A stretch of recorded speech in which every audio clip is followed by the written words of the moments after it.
Hello everyone, welcome back. Thank you so much मेरी last कविता को उतना ही प्यार देने के लिए जितना आपने बाकी कविताओं को दिया है।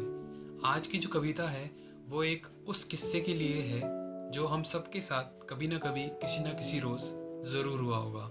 आज की कविता का नाम है आखिरी मुलाकात। आंखें नम थी, बस सांसों का शोर था। मैं ठहरा रहा उसी मोड़ पर, उसका चेहरा उसकी मंजिल की ओर था। कुछ कहने को नहीं था, बस लम्हे जी रहे थे। हम डूबते सूरज से रोशनी को छीन रहे थे। सफ़र एक ही था। फिर उस रोज़ मंजिल कैसे बदल गई। जब सावन एक ही था तो उस रोज़ बारिश कैसे बदल गई। दोनों की आंखें एक दूसरे को तलाश रही थी। दोनों के हाथ एक दूसरे को थाम रहे थे। मैं उसको ताक रहा था, वो वक्त को काट रहे थे। लफ्ज़ ज़ुबान पर थे, बस निकले नहीं। उस रोज़ हम टूटे ज़रूर पर बिखरे नहीं। एक आरज़ू थी जो कह रही थी कि एक आखिरी दफ़ा उससे गले मिल लूँ।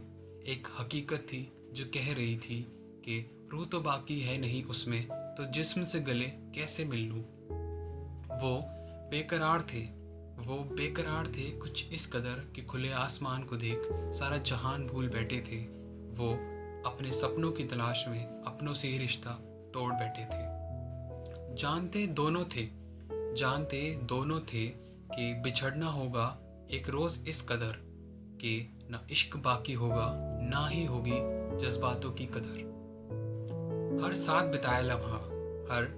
बिताया लम्हा आंखों से गुजर रहा था। थामने की कोशिश बहुत की पर रेत सा वक्त हाथों से फिसल रहा था।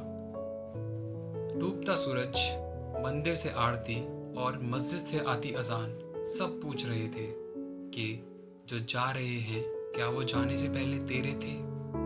आंखें बंद हुई, हाथों का साथ छूटा और दिल से बस एक दुआ निकली कि फिर अगर तुझसे इश्क हो तो कुछ इस कदर हो कि जैसे खिलता गुलाब रेगिस्तान में हो। Thank you so much. If you like what you hear, don't forget to like, share and subscribe. Please stay indoors, stay safe. Thank you so much. Love you all.